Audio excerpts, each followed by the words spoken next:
Hi friends, ഒരു 50,000 to 60,000 budget നിങ്ങൾ gaming laptop നോക്കുന്നവരാണ്. ഞാൻ ഇന്ന് നിങ്ങൾക്ക് പരിചയപ്പെടുത്താൻ പോകുന്നത് അസ്യൂസ് ടഫ് ഗെയിമിംഗ് A15 എന്ന മോഡലാണ്. ഈ മോഡൽ വരുന്നത് FA506 NFR മോഡലാണ്. Ryzen 7 7435HS പ്രോസസ്സറും NVIDIA RTX 25 GB ഉള്ളൊരു കോംബോ ആണിത്.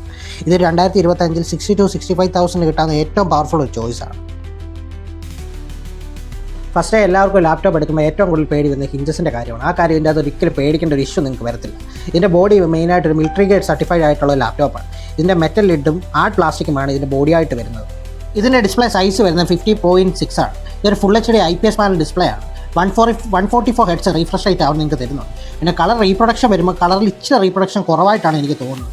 പിന്നെ ബ്രൈറ്റ്നസ് വരുമ്പോൾ 250 nits മാത്രമേ ഉള്ളൂ. സോ ഔട്ട്ഡോർ യൂസിന് നിങ്ങൾ ചെയ്ത് കഴിയുമ്പോൾ നിങ്ങൾക്ക് ചെറിയൊരു ഡിം ലൈറ്റ് ഫീൽ ചെയ്യും. എന്നാലും ആ ബഡ്ജറ്റിൽ വൺ ഓഫ് ദ ബെസ്റ്റ് ആണെന്ന് ഞാൻ പറയും. ഈ ലാപ്ടോപ്പിൻ്റെ പ്രോസസ്സർ എന്ന് പറയുന്നത് Ryzen 7 7435HS എന്നുള്ള പ്രോസസ്സറാണ് ഈ ലാപ്ടോപ്പ് വരുന്നത്. ഈ ലാപ്ടോപ്പിന് 8 വരുന്ന കോഴ്സുകൾ ഇൻ്റലിനെ പോലെ എഫിഷ്യൻസി കോറുകൾ ആഡ് ചെയ്ത് കോറുകൾ കൂട്ടുന്ന ഒരു AMDക്കില്ല. AMD വരുന്ന 8 കോറുകളും പെർഫോമൻസ് കോറുകളായിരിക്കും. അതുകൂടാതെ 16 ത്രെഡോളം ഈ പ്രോസസ്സറിന് വരുന്നത്. അതുകൂടാതെ ഇതിൻ്റെ ബേസ് സ്പീഡ് എന്ന് പറയുന്നത് 3.10 GHz ആണ് ഇതിൻ്റെ ബേസ് സ്പീഡ് വരുന്നത്. ഇതിൻ്റെ മെമ്മറി എന്ന് പറയുന്നത് ഈ ലാപ്ടോപ്പിന് 2 സ്ലോട്ടുകളാണ് ഉള്ളത്. ഒരു സ്ലോട്ടിൽ 16 GB ആയിട്ടിരിക്കും. മാക്സിമം ഇത് 32 GB വരെ സപ്പോർട്ടബിൾ ആണ് ഈ ലാപ്ടോപ്പിൽ. മാക്സിമം സ്പീഡ് എന്ന് പറയുന്നത് 4000 MHz റാം മാത്രമേ ഇത് സപ്പോർട്ട് ചെയ്യുള്ളൂ. സോ ഇത് മേളിലുള്ള റാം ഇട്ടെന്ന് പറഞ്ഞാൽ സ്പീഡ് 4000 MHz ഡിക്രീസ് ആയി വരും. SSD എന്ന് പറയുന്നത് 512 SSD ആണ് ഓൾറെഡി ഇതിൻ്റെ അകത്ത് വരുന്നത്. അതുകൂടാതെ ഇതൊരു എക്സ്ട്രാ സ്ലോട്ട് കൂടെ നിങ്ങൾക്ക് പ്രൊവൈഡ് ആണ്. നിങ്ങൾക്കൊരു 1 TB 2 TB വരെ ഇതിലോട്ട് ആഡ് ചെയ്യാൻ പറ്റും മാക്സിമം. ഇതിൻ്റെ ഗ്രാഫിക്സ് കാർഡ് എന്ന് പറയുന്നത് 2050 4GB ഗ്രാഫിക്സ് കാർഡാണ്. ഓൾറെഡി GTA 5 Valorant അതുപോലത്തുള്ള ഗെയിംസിൽ മീഡിയം സെറ്റിംഗ്സ് 65 FPS നിങ്ങൾക്ക് കിട്ടും.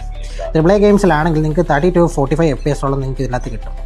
പിന്നെ റേ ട്രേസിംഗ് ലിമിറ്റഡ് ആണ്. കാര്യം 2050 ഒരു ബേസിക് ഗ്രാഫിക്സ് ആണ് ഗ്രാഫിക്സ് കാർഡ്. ഈ CPU-ൻ്റെ TDP വരുന്നത് 45 വരെ ഇതിൻ്റെ CPU TDP വരുന്നുണ്ട്. TGP ആണ് ഗ്രാഫിക്സ് കാർഡ് വരുന്നത് 60 to 70 വരെ TGP വരുന്നത്. പിന്നെ ബാറ്ററി ഉള്ളത് 48 Wh ബാറ്ററിയാണ് ഇത് തന്നിരിക്കുന്നത്. പിന്നെ ഹീറ്റ് റെസിസ്റ്റ് ചെയ്യാനായിട്ട് ഡ്യുവൽ ഫാൻസ് ഉള്ള ഈ മോഡലാണ് ഇത് വന്നിരിക്കുന്നത്.